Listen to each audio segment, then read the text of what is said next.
Get this. Adults with financial literacy skills have 82% more wealth than those who don't. From swimming lessons to piano classes, us parents invest in so many things to enrich our kids' lives. But are we investing in their future financial success? With Greenlight, you can teach your kids financial literacy skills like earning, saving, and investing. And this investment costs less than that after-school treat. Start prioritizing their financial education and future today with a risk-free trial at greenlight.com/get-started. That's greenlight.com/get-started. The Last Ronin is so dark. Like, Teenage Mutant Ninja Turtles is still very much a kid's property. Yeah, no, that's true. But honestly, like, they made Mutant Mayhem fun. It was fun. There he is. Hey, buddy. Hey, guys, what's the getup? We read your essay, obviously. You did? Sure did. I had no idea all that stuff from the Braveheart movie wasn't true. What? Yeah, I mean, it's still a really cool story, though. Yeah, sure is. Especially now that we can lie about it. Right? Sorry, you can do what now? Lie about it. Yeah, I mean, don't get me wrong, Cecil, but like, whatever you got planned, I'm sure that's fine. But people remember Braveheart. So Heath and I decided to put, our own little spin on it. Exactly. So that's why you're a cowboy?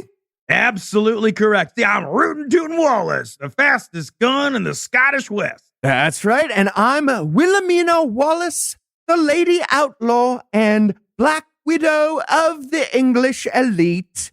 Pip, pip. I mean, guys, the true story is really interesting. It's got bandit kings, intrigue, even gruesome torture. But does it have me? Who are you? Adolf Wallace, Okay. defender of Scotland from the Jews. Oh, no. hey. Braveheart already used that one. I was going to say, that's, yeah, right. Yep, yeah.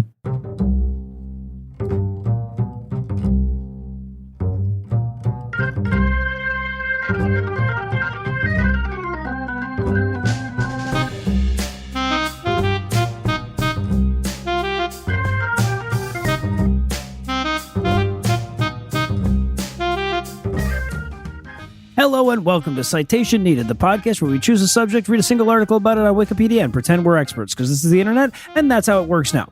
I'm No Illusions. I'm going to be leading this rebellion, but to play you this tune, I'm going to need a bass read, 2 tenor reads, and a chanter read, because this show doesn't have enough bagpipe deep cuts. Nailed So it. first up, 2 men who would absolutely rock a fucking kilt, Heath and Cecil.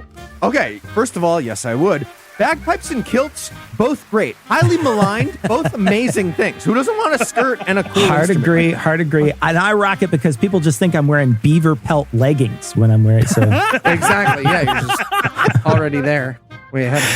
And of course, also joining us tonight, 2 men who employ the Highlander survival strategy for buffets, Tom and Eli. There can be only one steak left when I'm done. That's Okay. Yeah. Okay. And see, when I'm done with a buffet, there can be only 2 for like a while. Well, that's true. Yeah. Oh, shitting. Yeah, Shitting. it's a poop joke. It's a It is early poop Classic. joke. a shitting joke. And before we charge it, I want to Eli, take a do you have second. trouble shitting? Like, is your health bad? Is that what's happening? I have bowel cancer, and this is how I'm choosing to tell the Okay. audience. Oh, interesting. Yeah.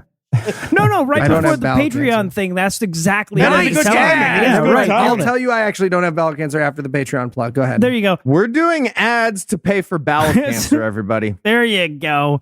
And before we charge in, let me take a second to thank those people who are paying for Eli's bowel cancer treatment. Patrons, if it wasn't for you, Eli would be in blue face for far more offensive reasons. If you'd like to learn how to join the ranks, of course, be sure to stick around to the end of the show. And with that out of the way, tell us, Tom, what person, place, thing, concept, phenomenon, or event will we be talking about today? Today we will be talking about William Wallace. Hells yeah, we will. And Cecil, you watched the extended edition of Braveheart with the commentary on, or an article, maybe. Are you ready to weave this tale? I am ready to hold your attention. Yeah, absolutely. Yeah. That's in the movie. All right, so where do you want to start the story? In this episode, we're going to talk about William Wallace. Now, I know when I say that, everyone's going to remember the 1995 movie Braveheart, so I will let you all, right now, shout freedom. I'll wait. Freedom!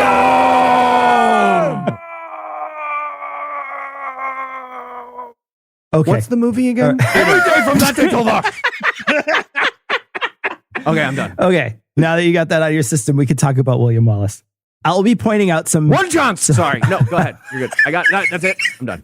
I'll be pointing out some pretty serious historical inaccuracies in the film because I'm a history pedant, and if I don't, I'm going to just keep twitching like forever. I can't stop twitching, man. So... Yeah, Cecil, I've been working with Noah for 7 years. No amount of correction stops the twitching, just so you know. And Cecil, next you're going to tell me radioactive spiders won't turn you into superheroes.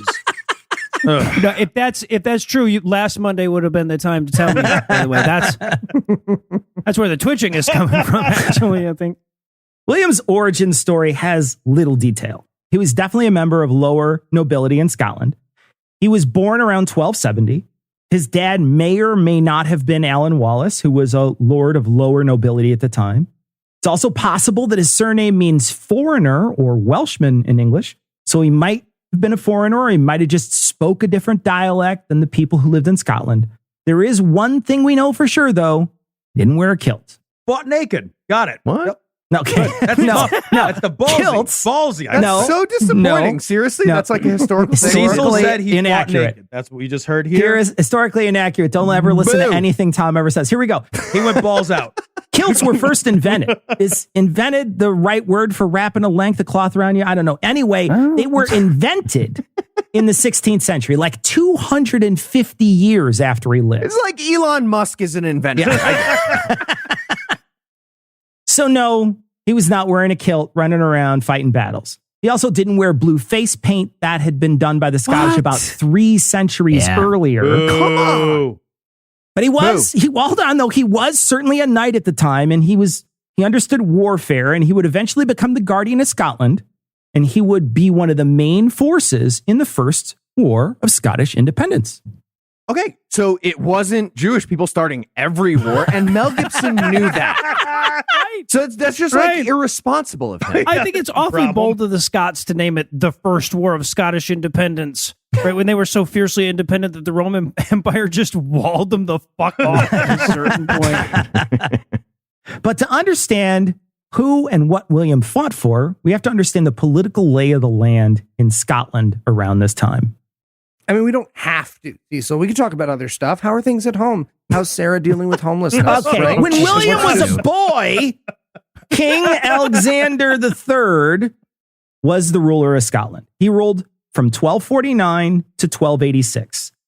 This was a time of relative peace in Scotland, as Alexander married into the English king Henry III's house when he married Henry's daughter. He had 3 children, but they all died, and so did his first wife, so he married again. But one dark and stormy night, while traveling, he got separated from his retinue, and he was found the next morning with a broken neck next to a river. And this is the episode where we learn about King Alexander's jet and private island, I guess. But like, Don't Lose the King jobs number 1 through 9 when it comes to retinues? Though, what would they say they do here? That's their whole thing. You had one job. I feel like me, they are in the unemployment line, Noah. Okay, so Okay, yeah. Wait, no. this started a crisis of secession in Scotland. He had no real heirs to the throne, so they chose Margaret, Maid of Norway, who was King Alexander's granddaughter. So she was the presumptive heir and boarded a ship from Bergen, Norway to Scotland to attend her coronation. She was fine when she boarded, but she either got food poisoning or she got seasick to a very disturbing degree, because when they landed off the coast of Scotland, she died. With her death came 13 different nobles in Scotland to claim the throne. And thus began the sacred and ancient tradition of that one family member wrecking everyone's cruise. She forgot to use the hand sanitizer outside of Right. Sucks. With the 13 different factions all vying to be the ruler of Scotland, the people there feared a civil war. So they invited the King of England, Edward I, to serve as the arbitrator. Edward, by the way, had a couple of nicknames: Hammer of the Scots and Longshanks. No idea if those are connected. Okay, so if he doesn't earn the nickname Hammer of Scots later than this is on them. They should have seen that coming, right? I think it is later, yeah. Edward basically leveraged the situation to his advantage. He sought recognition of Scotland as a feudal dependent of England. a controversial claim with questionable historical precedent. So he demanded recognition of this feudal relationship as a precondition to arbitration. He basically said, I dare all of you to disprove that I'm your king and you are my feudal state. And the Scots said that without someone in charge to actually make that call, like, a king, we can't help you. So he was basically stuck doing it. Okay, so he's like, Scotland's a myth. Change my mind. Too slow. It's mine now. Like, that's pretty solid. Hey, 100% like that. The original shotgun. man. And they're like, Yeah, man. Pull it off. Yeah. See, so I understand. To figure out which of the 13 Scots would be their king, the Scots invited an English king to figure it out for them. And then the answer that guy came up with was, turns out I'm your king? Yeah, I'm your king and you're a little king. You're my little king. That's basically it. Yeah. 13 factions. What Anna says before she tucks me in. You're my little king. 13 factions absorbed each other like amoebas until only 2 remained, Robert the Bruce and John Balliol. And Edward's decision was to choose Balliol. Balliol had the strongest claim in law and by blood, so he became the new king, and Edward went to work undermining any authority that he had. He basically treated Scotland as a vassal to England, and he demanded taxes to help him win his war in France. I guess Edward also humiliated him socially and politically, so the Scottish were not too thrilled with their new king. So a faction of Scottish nobility decided to take things into their own hands and sign a treaty with France. This pissed Edward off to no end, so he started the War of Scottish Independence. I'm sure he didn't call it that when it started, but when it was over, that's what we all just decided it was. Right, like how a breakup starts as a conversation about the future. Right, yeah. It is that. So Edward the Hammershank's forces marched north. Not that far north. They stopped at the first city, Berwick, which was referred to as the Alexandria of the North. It's weird that people would be familiar with a city in Egypt, but not the one 11 miles away, right? The English sacked the city and killed between 4,000 and 17,000 civilians. Oh, hey, Joe, is that one dead guy over there or 4 dead guys over there? we need a better system. I think it's 4 1/4. Yeah, I don't even know what It's that 4 means. 1/4. It's 4 1/4. Even after the Scots surrendered, they killed a bunch more people. Then they moved on to Dunbar in 1296. The Scottish had a pretty good position at Dunbar, and they had the high ground. When the English started to come to meet the Scots on the field, they had to cross a ravine or a creek. Well, when the troops did this, the Scots thought they were disorganized and possibly starting to break apart, as their formation was just a mess. The Scots charged. And when they met the English had dressed their line and pretty much fended off the attack without any casualties. So the Scottish ran away. Dude, what do you mean you thought the creek would be a bigger deal? It's a creek. That's nothing. During all this, William Wallace was. There really isn't much in the historical record to see where he was and what he was doing. Presumably some soldiering stuff. He was a knight after all. No evidence suggests he was at either of these battles, but in the background somewhere, he's powering up. During that time, He's flirting with the lady with the basket. and during, what are you talking about? No, that didn't happen. And during that time, Come on. Edward takes a lot more of Scotland. He even steals a magic stone from the Scots, the Stone of Destiny, or the Stone of Scone, which sounds amazing. The Stone of Yep, Scone. the Stone Love of Scone, it. which Love it. sounds amazing with clotted cream.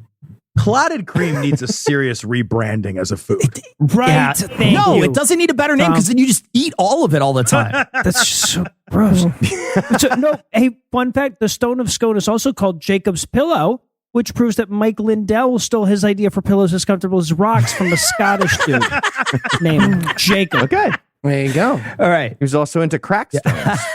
I did look this up too. The scone of stone weighs 335 pounds. Like, how do you steal that? With a cart? Not in a hurry, yeah. With a lever. Not a smash and grab job. No. There's a little bit of like history of theft. Of this. Yeah. Like it goes back and Yeah. forth between Scotland. and Maybe England those a couple of guys times. that were the retinue got a new job, Tom. Maybe that's what happened. Ooh.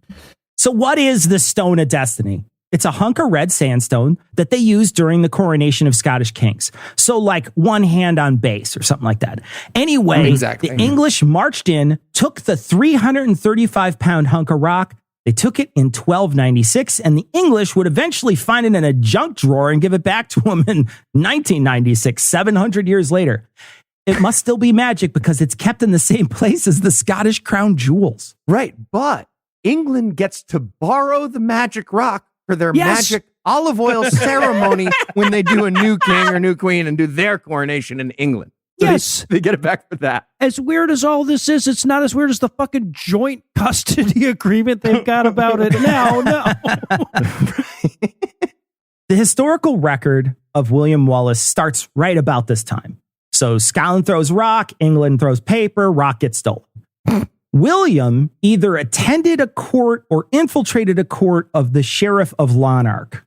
A fight breaks out and William escapes with the help of someone who may have been his wife. He gathers up some folks and goes back to confront the sheriff and kills him. Then he sets fire to some buildings there and leaves and does some more rebelling. Okay, so he wasn't invited to the party, sneaks in anyway, gets into a fight, runs away, comes back later to fuck shit up, and then runs away again. Was I William Wallace in high school? I don't know. Did he steal a 6-pack of Hornsby's? Now, Where did you get that 335-pound rock? Now, this is another thing that the movie Braveheart gets wrong. His wife probably was not killed by this guy, and she certainly wasn't killed because of the right of prima nocta. The story that his wife was killed and this was all to avenge her came from a poem written a couple hundred years after his death. And prima nocta probably wasn't a thing. I mean, it's referenced in some history, but according to scholars, there's no evidence that it was actually practiced at all. Right, like the rich paying taxes. Theoretically, they do it, but they don't. Right, yeah, it's on the books. Yeah. So now we get to the battle that literally made William Wallace into someone people remember. Because if killing a sheriff alone got you famous, we'd have to ignore the rest of Bob Marley's discography. We are talking about the Battle of Stirling Bridge. Now, again, I will say the movie was really far off the mark on this one because in the movie, there's no bridge, man. Like at all. They hide wooden spears and use them against a charging cavalry. And then Mel Gibson runs across a giant field with a really wobbly sword. And then after a quick cut, a hammer. And then another cut, a sword. Like a character in an RPG rotating weapons with the X button. Anyway, Exactly. He's awesome. here's the thing. One thing they did get right in the movie is that the battle itself is a huge blow to the English. All right. Well, if I heard right, Mel Gibson's going to blow an English guy on the other side of this break. So be sure to stick around.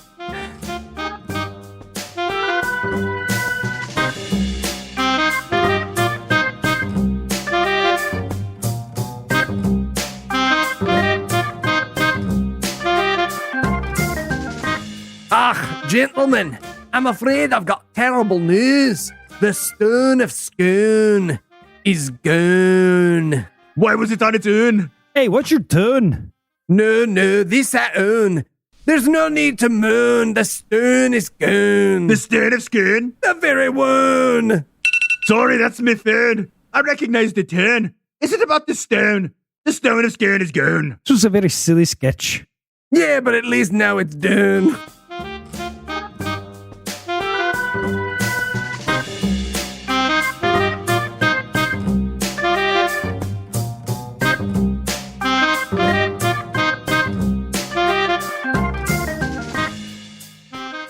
Hey, podcast listener. I'm Eli Boston, And me, Clip Clop Tom. here to tell you about HelloFresh. What? Forget. Oh, what's HelloFresh? Oh, right. What? Forget again. He didn't say it. If he doesn't say it, he doesn't get the point. That doesn't count. You give point or I squish. Okay. I'm open to maybe giving the point. We'll see. Right. Anyways, it's America's #1 meal kit. Kickstart a fresh fall routine with HelloFresh. HelloFresh handles all meal planning and shopping to deliver everything you need to cook up a tasty meal right at home. They do the hard part, and you get to take the credit. Like Congress. Am me right? That's right, Clip Clop Tom, just like Congress. And when it comes to options, honestly, more is more. That's why HelloFresh's menu includes 40 recipes and over 100 add-on items to choose from every week. Not 400 options. Nope, not. Anyways, When you get HelloFresh, you know you're getting top-notch produce since it travels from the farm to your door in less than 7 days. 6 days. Well, I possibly. I became a HelloFresh customer when they became a sponsor. I love how easy the boxes are to unpack and how simple to cook and great tasting the food is. Even you can make it, Clip Clop Tom. Because make us squeeze? Okay, well, maybe not you. Go to HelloFresh.com/50citation and use code 50citation for 50% off plus 15% off the next 2 months. So go to HelloFresh.com/50citation and use code 50citation for 50% off plus 15% off the next 2 months? That's right, Clip Clop Tom. All right. Hey, question. Sure, Clip Clop Tom. How me do that? We'll talk about it later. I'm putting the point on the board, buddy. You see? I'm putting it on. No squish. I'm putting it on the board. Me still gonna squish. I knew that. I knew it. I'm writing it.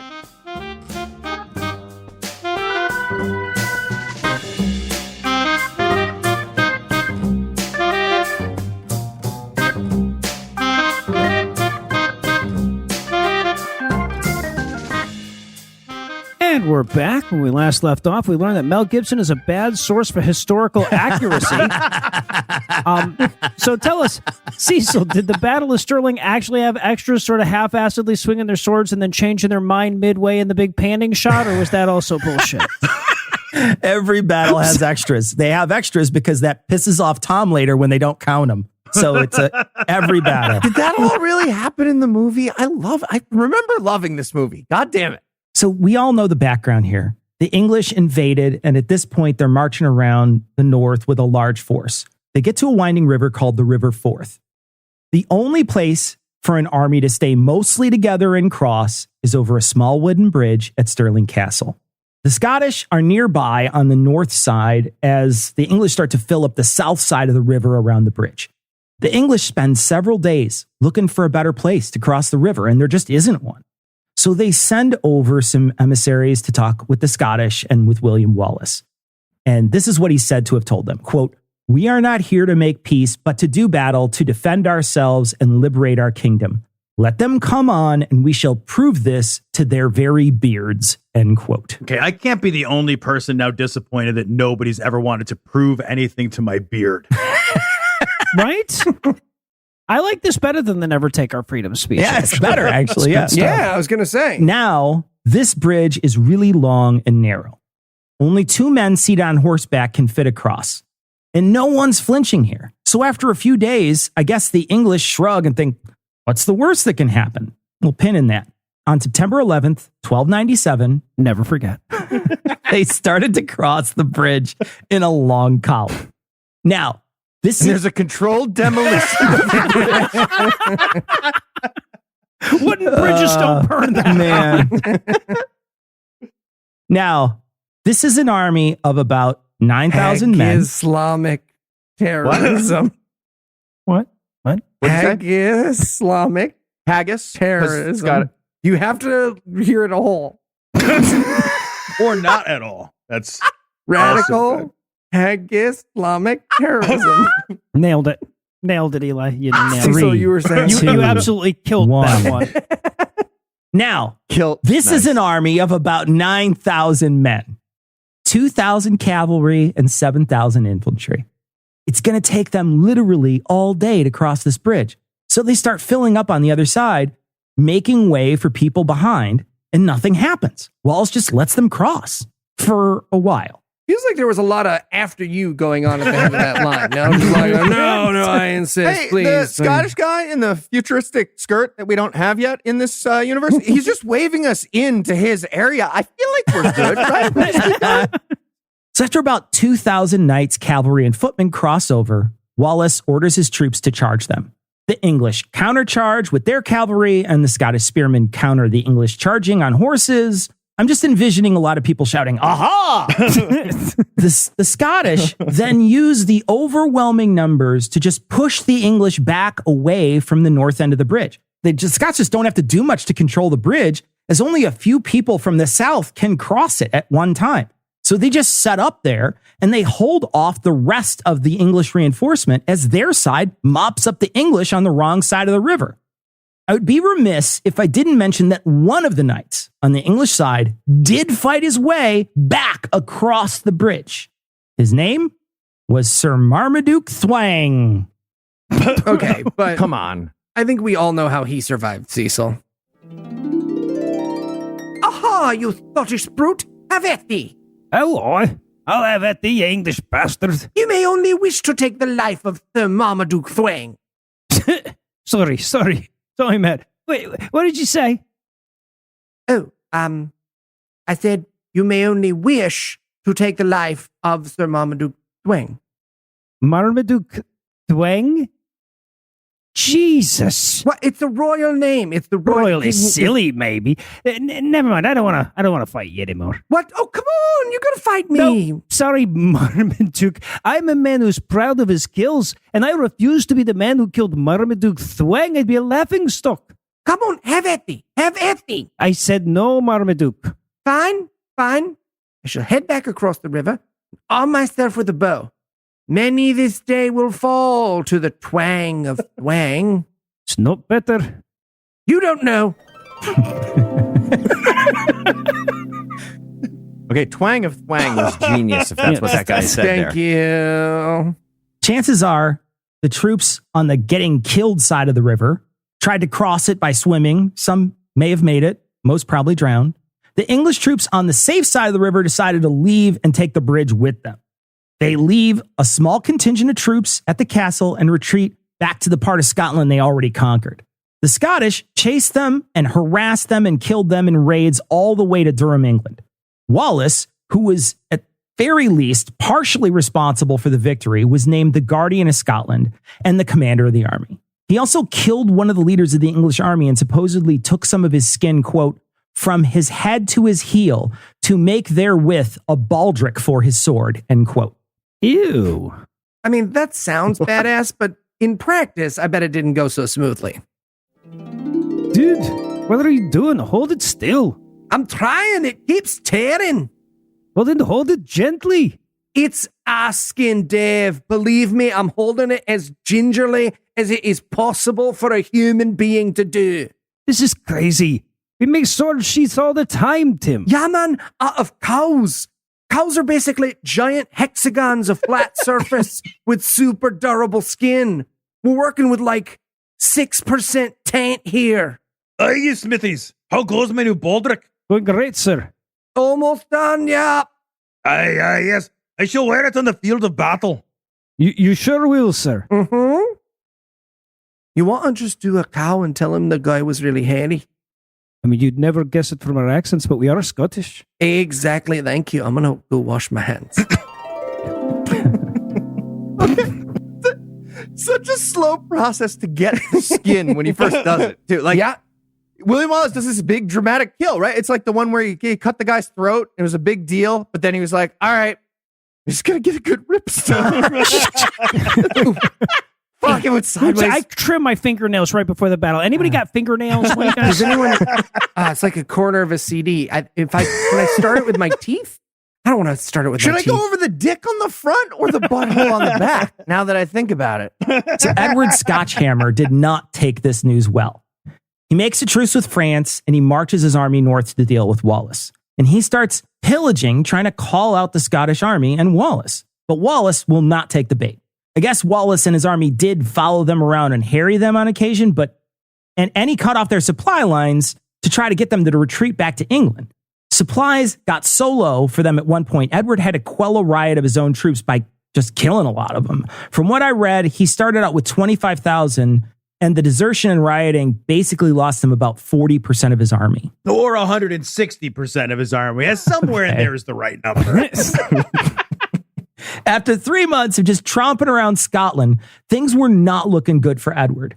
But then he received word that the Scottish army was camped at Falkirk. Yeah, this is called, by the way, the Fabian strategy, where you avoid direct conflicts and just try to harass your opponent and hope he'll leave. That's a strategy that every little brother has to master at some point in his life. So I'm a big fan. So Edward fucks off with what's left of his nearly starving army to Falkirk to finally get the big-ass battle he was looking for. They arrive, and the Scottish have no choice but to fight. and they're greatly outnumbered. The Scottish army is about 6,000 men, English forces around 15,000. The cavalry disparity is about 2.5 to 1 as well. The Scottish have dealt with the English cavalry before, and Wallace orders his spears to basically turn into big spiked circles to fend off a charge from any direction. And it works for a few passes. But eventually, the spearmen were fired on by English longbowmen and crossbows. The spearmen had no real protection from arrows and bolts, and they were cut down. After the spears were routed, the rest of the army either died or fled. Damn it. We practiced porcupine maneuver, but never It's a turtle. hedgehog, actually, but yeah. Right? It seems like the arrows always win. Yeah, because no, that's yeah, guns that's- yeah, at this point yeah. of history, right? Why are both Yeah. sides confused by that? The Scottish are bringing big sticks to a literal gunfight, and the English waste a bunch of cavalry and then finally eventually realize, okay, maybe we use the fucking guns right away from now on. Like, just go straight to guns. Wallace made it out alive, but his reputation did not. So he resigned as the Guardian of Scotland in September of 1298. His next few years aren't well documented. Again, let's check in with the movie to see if there's any accuracy there. Nope. Wallace did not have an affair with the English princess Isabella Come of on. France. She was born in 1295, 3 years prior. Oh, Jesus. I hope he didn't. I remember watching some show where they were like asking historians about inaccuracies in that movie, and the historians kept going, "Can we do just Bill and Ted instead? I want to do this. Is going to take forever." There's a lot in this movie. There's Bogus a lot. Adventure. We want to do Bogus Adventure. One thing journey. Wallace might have done is travel to mainland Europe to try to enlist help from the Pope.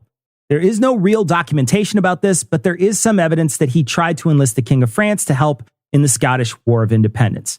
Didn't work. He returned to Scotland and continued some rebellion stuff for the next few years. Yeah, he should have just told the Pope he was a Nazi. That always works. That'll do it. Yeah. In 1305, Wallace was in a town near Glasgow and was captured by the English. They carted him off to England, put him on trial for treason and the atrocities against civilians during the war. One of the lines of the charges read, quote, "sparing neither age nor sex, monk nor nun," end quote.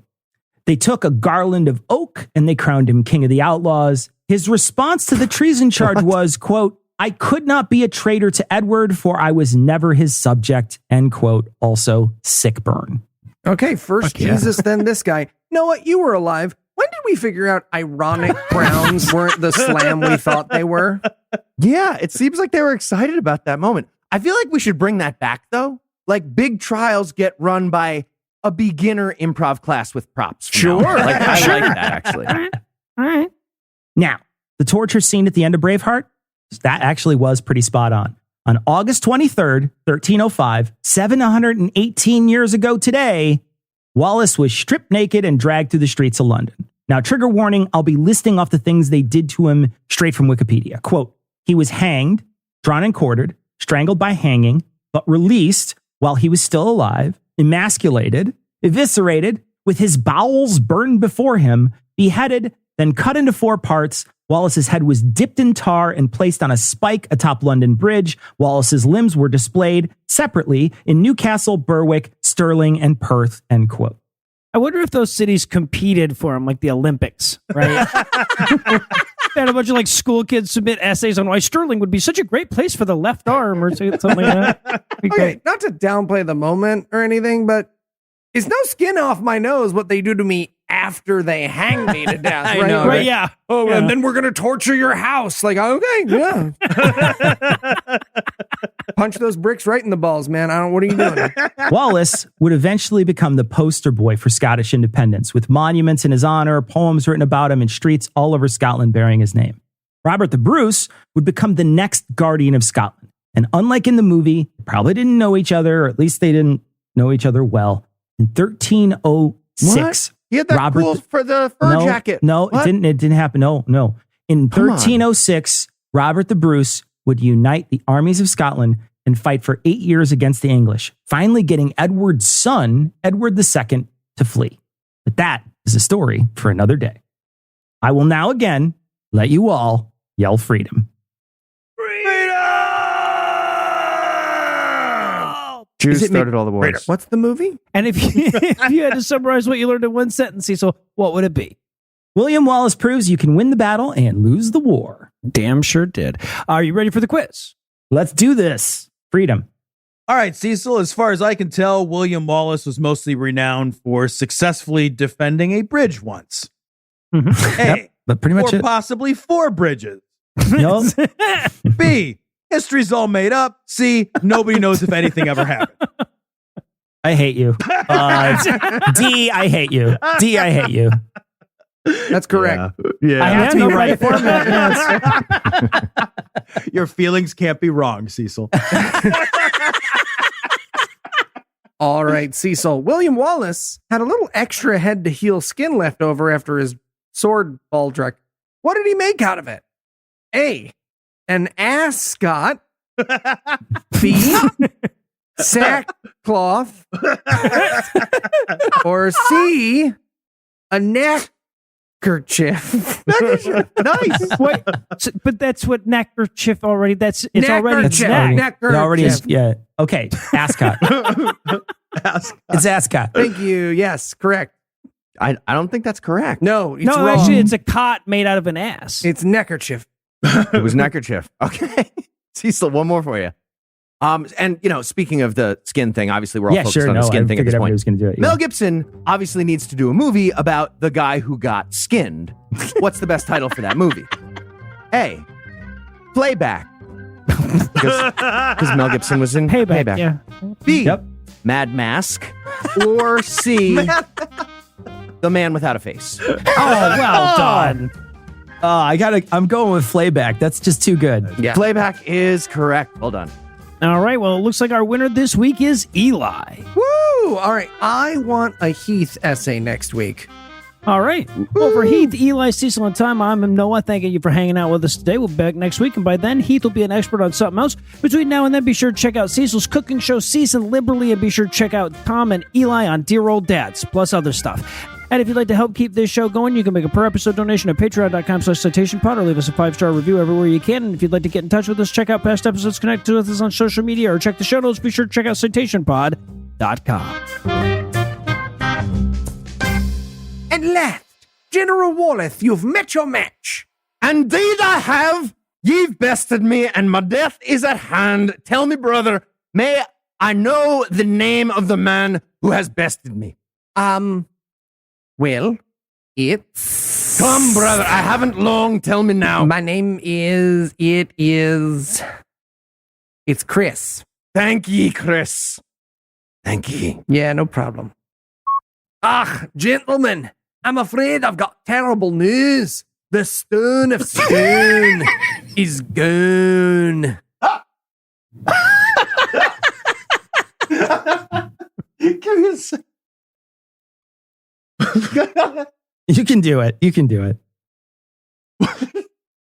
Why was it on its own? Do it again. You got to what's do your it. turn? You got to do it again. You're laughing through your line. He tried to do it fast. It didn't work. The sound waves Didn't work. Get Gotta do it again. This is the hardest I've ever made Tom laugh.